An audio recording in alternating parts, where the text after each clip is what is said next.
ये है दिवाकर राजस्थान टाइमर और आप देख रहे हैं DRT न्यूज, हमारी आवाज सच के साथ। नमस्कार, मैं राजेश सूडिया, स्वागत है आपका DRT न्यूज में। खाद के लिए किसान दर दर भटकने को मजबूर, फिर भी नहीं मिल रही DAP और यूरिया। राज्य को यूरिया की पर्याप्त आपूर्ति के लिए सीएम गहलोत ने लिखा प्रधानमंत्री मोदी को पत्र।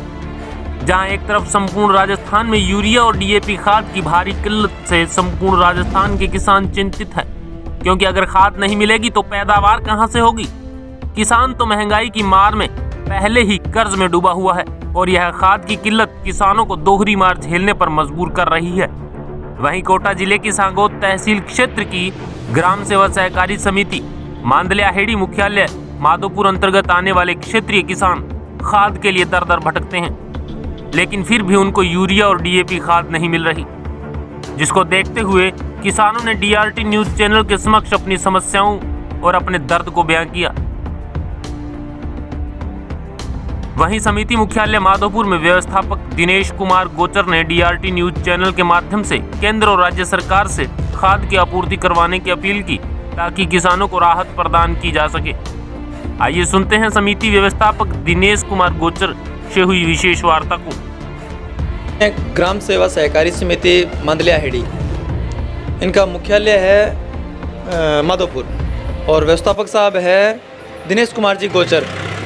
इनके यहाँ पहुँचे हैं और इनकी काश्तकारों की और व्यवस्थापक साहब की काफ़ी समस्याएं हैं जिसके बारे में इनसे रूबरू होते हैं, उनसे बातचीत करते हैं। जैसे दिनेश जी ने अभी बताया कि इनके यहाँ खाद की भारी किल्लत चल रही है, जबकि ब्रांच लेवल की 13 और ग्राम सेवा सहकारी समितियां हैं, जिनकी कई समितियों में खाद आ भी रहा है इफ़को क्रबको का, और इनके यहाँ आज दिन तक इफ़को और क्रबको की दोनों की कोई खाद नहीं पहुंच रही है। तो इसके बारे में बातचीत करते हैं दिनेश कुमार जी से। नमस्कार दिनेश जी। नमस्कार सर।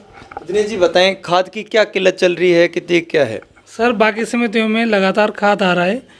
कोई समिति तो ऐसी भी है जिनमें हर रैक पर हर बार 1 या 2 गाड़ी मिल रही है, लेकिन मेरी समिति को जब बारिश का समय था, जब क्रबको के पास स्टॉक पड़ा हुआ था, तो उस टाइम तो 5 से 10 लाख रुपए का मेरे को खाद दे दिया बारिश में। तो वो तो मेरे गोदाम में पानी में बीजता रहा, कैसा मेरा पैसा ब्याज का लगता रहा और समिति उससे नुकसान में आई। और जब अब किसानों को खाद की ज़रूरत है और खाद बिकेगा, सोसाइटी उससे प्रॉफिट कमाएगी, तो ऐसी स्थिति में न तो क्रबको में खाद दे रही है न इफ़को खाद दे रही है, जबकि समिति के ऊपर कोई पैसा बकाया भी नहीं है। बार बार निवेदन करने पर कोई राहत नहीं मिल रही है, किसान परेशान हो रहे हैं। बार बार किसान आते हैं और परेशान होकर चले जाते हैं, खाद नहीं मिल रहा है। इसके बारे में आप किससे मांग कर रहे हो अभी खाद की? क्या खाद के लिए LS से बोलते हैं, बार बार बैंक के अधिकारियों से बोलते हैं भाई खाद दिलाओ। अध्यक्ष साहब ने भी फ़ोन लगाया था, लेकिन न तो इफ़को वाले सुनते हैं न क्रबको वाले सुनते हैं। भाई इफ़को से हम डायरेक्ट नहीं हैं, लेकिन और बार आवाज़ GSS के माध्यम से हमें खाद मिलता था। तो मैंने उनसे भी बोला कि सर मैं आपको एडवांस RTGS करवा देता हूँ, आपके थ्रू हमें खाद दिलाइए ताकि किसानों को खाद मिल सके, लेकिन उनकी भी कोई बात का समाधान नहीं हुआ और खाद नहीं मिला सर। तो इसमें आपको क्या लग रहा है, सरासर कोई राजनीति हो रही है या क्या है ये? ऐसा ये राजनीति माहौल ही, और क्या है। अभी चुनाव चल रहे हैं, तो जैसे जहाँ पर राजनेताओं जो BJP और कांग्रेस के अध्यक्ष हैं, तो उनके यहाँ तो खाद आ रहा है। हमारे अध्यक्ष साहब सीधे साधे हैं बेचारे, वो राजनीति करना नहीं चाहते हैं, तो इस वजह में खाद नहीं मिल रहा है। तो दिनेश जी अभी बात कर रहे हैं अपने 3% 4% की, क्या समय पे आ रहा है? हाँ, इस साल तो डला है सर, ठीक टाइम पर डल गया शायद। 19-20 का डल गया सर, ये 20-21 जो भी चल रहा है इसका बाकी है, बस डल गया। इससे भी ये समय पे आया है तो इसको भी समिति को कुछ राहत मिलेगी? बिल्कुल सर, राहत मिलेगी। इससे हम बिजनेस में पैसा लगा देंगे।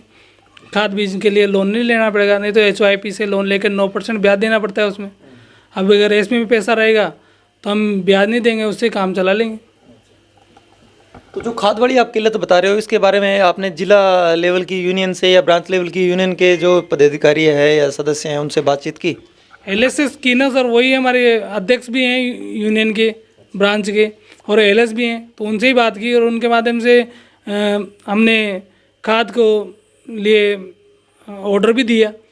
लेकिन फिर भी कुछ समाधान नहीं मिला, जबकि उनके समितियों में तो हर बार रेक पे गाड़ी मिल रही है उनको। बस हमारी समिति एक ऐसी है जिसको जुलाई के बाद कोई खाद नहीं मिला है अभी तक, जबकि इस टाइम को खाद की ज़रूरत है किसानों को। खाद का सीजन है। खाद का सीजन है, और यूँ भी नहीं कि यहाँ पे खेती नहीं हो। यहाँ मेरी समिति में 400-500 किसान हैं, अच्छी खासी ज़मीन है, गेहूँ है, सरसों है, तो उनके लिए खाद की आवश्यकता है और इसके लिए उपलब्धता होनी चाहिए। तो अभी जैसे खाद की यहाँ समस्या है, तो ये अपने पंचायत क्षेत्र के जो भी काश्तकार हैं तो ये खाद कहाँ से पूर्ति करते हैं फिर? ये ग्राम सेवा समिति से करते हैं, बाकी जो बचते हैं तो मार्केट में जाते हैं, वहाँ उनसे विचारों से फिर धांधली होती है, ब्लैक मारी होती है। अगर ग्राम सेवा समिति में अगर खाद उपलब्ध हो तो ऐसी समस्या ना हो। और ये जो इफको और क्रपको की जो टीम है ये समितियों में खाद उपलब्ध कराएं, और इफको तो मार्केट में भी देती है, तो वो मार्केट में देने के बजाय वो समिति में खाद दें, तो ये समस्या थोड़ी कम होगी। तो हमारे चैनल के माध्यम से आप कोई और सुझाव रखोगे? जैसे हम क्रपको और इफको का खाद बेचते हैं सर, तो हमें IPL और जो और भी कंपनियां हैं, उत्तम है, IPL है, इनका भी खाद बेचने को मिले। इसके लिए कुछ हो तो खाद सब तरह से आएगा तो किसानों की पूर्ति अच्छी होगी। पूर्ति अच्छी होगी और समितियाँ सक्षम हो जाएगी। समितियाँ सक्षम हो जाएगी, उनका बिजनेस होगा तभी तो समिति प्रॉफिट में आएगी। बिजनेस ही नहीं होगा तो फिर कहाँ से पैसा आएगा, ये बात है सर। तो बात कर रहे थे अभी दिनेश कुमार जी गोचर साहब से, इन्होंने जो समस्याएं बताई है, इससे अगर समितियों को खाद की उपलब्धता पूर्ण करवाई जाए तो समितियां सक्षम हो जाएगी। वहीं दूसरी ओर राज्य को यूरिया की पर्याप्त आपूर्ति के लिए सीएम गहलोत ने लिखा प्रधानमंत्री मोदी को पत्र। मुख्यमंत्री अशोक गहलोत ने प्रधानमंत्री नरेंद्र मोदी को पत्र लिखकर प्रदेश में किसानों को समय पर पर्याप्त यूरिया खाद मुहैया कराने का आग्रह किया। गहलोत ने स्वीकृत आवंटन के अनुपात में प्रदेश को यूरिया की अपर्याप्त आपूर्ति की ओर प्रधानमंत्री का ध्यान आकृष्ट किया है।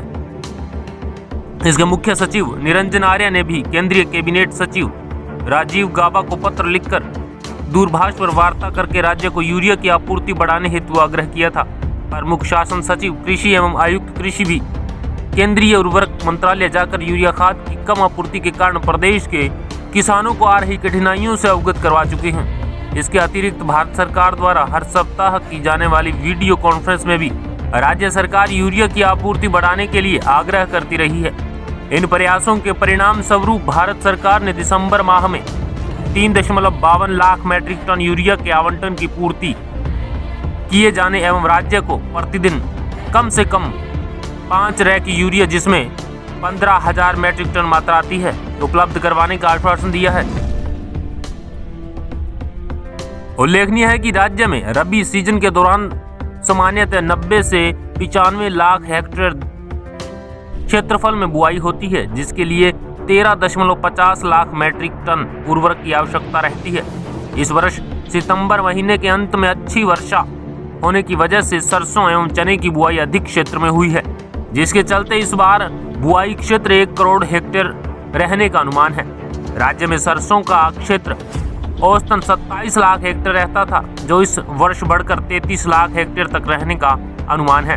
रबी की बुआई के दौरान राज्य को DAP उर्वरक की कमी आपूर्ति होने के चलते किसानों ने विकल्प के तौर पर सिंगल सुपर फास्फेट एवं यूरिया का उपयोग किया, जिसके कारण राज्य में यूरिया की अंकुलित मांग 13.50 लाख मैट्रिक टन से बढ़कर 14.50 लाख मैट्रिक टन तक पहुंचने का अनुमान है।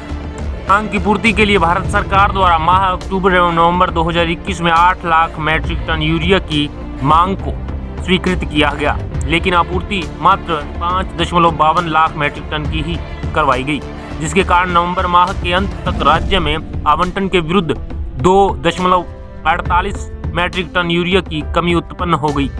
कई क्षेत्रों में माह नवंबर में व्यापक वर्षा होने के कारण एक साथ यूरिया की मांग का आना एवं भारत सरकार द्वारा स्वीकृत मांग से भी कम आपूर्ति करना कृषकों के लिए परेशानी का कारण बना है। कृषि विभाग के किसानों को सलाह दी है कि वे भंडारण करने की बजाय अपनी आवश्यकता के अनुसार ही POS मशीन के जरिए निर्धारित 266.50 रुपये प्रति बैग की दर से ही यूरिया खरीदें।